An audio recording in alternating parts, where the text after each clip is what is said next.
Hi guys, welcome back to NB learning. हम solar energy के बारे में डिस्कस कर रहे हैं। तो इसका दूसरा पार्ट है।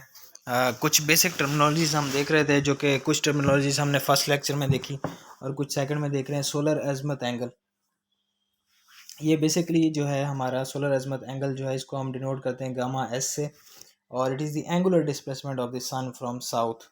तो हमारे सूरज का जो एंगुलर डिस्प्लेसमेंट है फ्रॉम साउथ, इसको कहते हैं एजमत एंगल।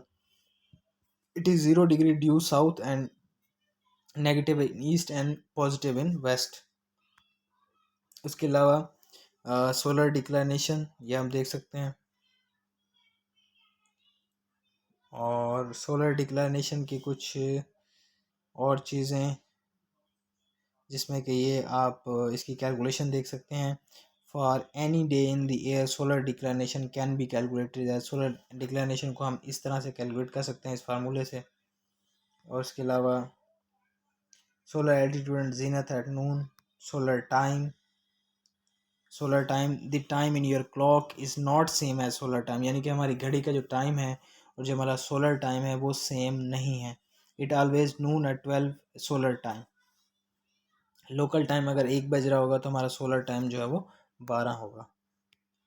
उसके अलावा solar time, the difference between solar S T and the local time can be calculated as. ये डिफरेंस हम कैसे कैलकुलेट कर सकते हैं? इस फार्मूले से हम कैलकुलेट कर सकते हैं सोलर टाइम का और लोकल टाइम का डिफरेंस। सोलर टाइम, ये सारा कैलकुलेशन है इसकी सोलर टाइम की, और उसके अलावा ये भी इसकी कैलकुलेशन आ रही है सारी। उसके अलावा interpretation of solar angle, solar के कौन कौन से एंगल होते हैं जो कि हमें काम आते हैं during the installation of solar panel. Latitude है, डिक्लाइनेशन है, आवर एंगल है, सोलर एल्टीट्यूड है, zenith angle, solar azimuth angle, tilt angle and surface azimuth angle. ये सब एंगल जो है हमें सोलर प्लेट्स लगाते हुए ये हमें काम आते हैं। उसके अलावा एंगल ऑफ इंसिडेंट क्या है? एंगल ऑफ इंसिडेंट जो है ये क्या है? नॉर्मल प्लेन, हमारा जो नॉर्मल प्लेन होता है वो, और जो हमारी सूर्य से आने वाली जो लाइन है उसके दरमियान जो एंगल होता है उसको हम कहते हैं angle of incidence. Angle of incidence का ये फार्मूला दिया हुआ है। Special cases for angle of incident, कुछ स्पेशल केसेस हैं हमारे पास।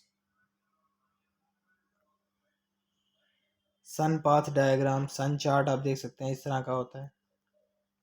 उसके अलावा शेडो एनालिसिस क्या होते हैं?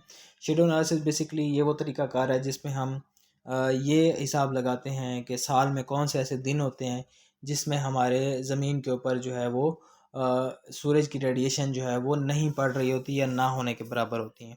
इसको मालूम हम कैसे कर सकते हैं? सन चार्ट से कर सकते हैं, इंक्लाइनोमीटर से कर सकते हैं, और कंपस से कर सकते हैं। ये इंक्लाइनोमीटर होता है, इस तरह आप देख सकते हैं। शेडो एनालिसिस यूजिंग सन चार्ट, ये सन चार्ट है हमारा। उसके अलावा sunset hour angle and day light hours, ये इसका फार्मूला है। प्रोफाइल एंगल, इसको आप देख सकते हैं, it is the angle through which a plane that is initially horizontal must be rotated about an axis in the plane and the given surface in order to incline the sun। ये formula है profile angle का, इसको इस तरह से जो है हम मालूम कर सकते हैं। एंगल फॉर ट्रेकिंग सरफेस,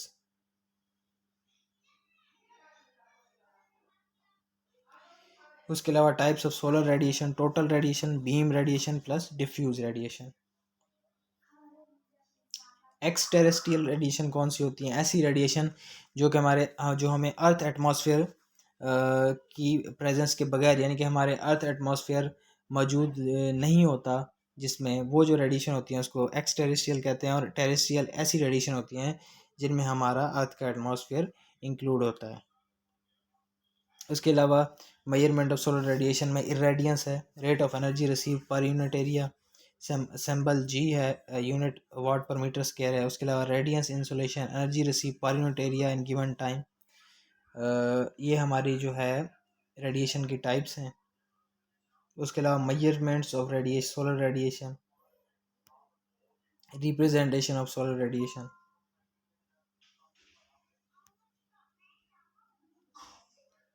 और सोलर कांस्टेंट GSE से नोट करते हैं, जो कि होता है 1367 वाट पर मीटर स्क्वायर, ये सोलर कांस्टेंट होता है। और उसके अलावा एक्स टेरेस्ट्रियल ओवरली रेडिएशन और हॉरिजॉन्टल, एक्स टेरेस्ट्रियल रेडिएशन को मालूम करने का फार्मूला ये आप देख सकते हैं। एक्स टेरेस्ट्रियल रेडिएशन और हॉरिजॉन्टल ये फार्मूला है। और ये एच नॉट का है, ये एच नॉट बार का फार्मूला है। टेरेस्ट्रियल रेडिएशन को मेजर किस तरह से करते हैं? पैरानोमीटर से करते हैं। जो टोटल रेडिएशन एरिडेंस है उसको हम पैरानोमीटर से करते हैं, और डिफ्यूज रेडियंस को पैरानोमीटर विद शेडिंग से करते हैं। उसके अलावा जो बीम रेडिएशंस होती हैं उनको हम पायरे हेलोमीटर से करते हैं, और इसको इस फार्मूले से भी कर सकते हैं, beam is equal to total minus diffuse.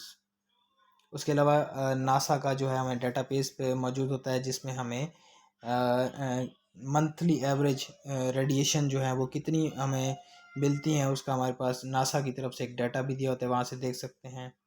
और उसके अलावा TM फाइल होती हैं। अगर आप ओवरली बेसिस पे देखना चाहते हैं कि रेडिएशन कितनी रिसीव हो रही हैं, तो वो आपको TM फाइल से मिलेगी। और टेरेस्ट्रियल रेडिएशन एस्टिमेशन का फार्मूला आप देख सकते हैं, आपके सामने है। कराची के लिए जो है वो रेडिएशन एस्टिमेशन का फार्मूला ये रहेगा। और उसके अलावा क्लियरेंस इंडेक्स क्या होता है? ये इंडेक्स हमें बताता है कि हमारा दिन क्लियर है या क्लियर नहीं है। इसको हम डिफरेंट किस्म की रेडिएशन की मालूम करने के लिए इस्तेमाल करते हैं। Frequency distribution of various radiation level, diffuse component from total radiation. Clearance index के कुछ फार्मूले हैं, KT is equal to I over I naught, H over H naught, H bar over H bar naught. तो इंशाल्लाह इसको continue करेंगे आगे third part में, जो कि हमारे सोलर का थर्ड पार्ट होगा, सोलर एनर्जी का।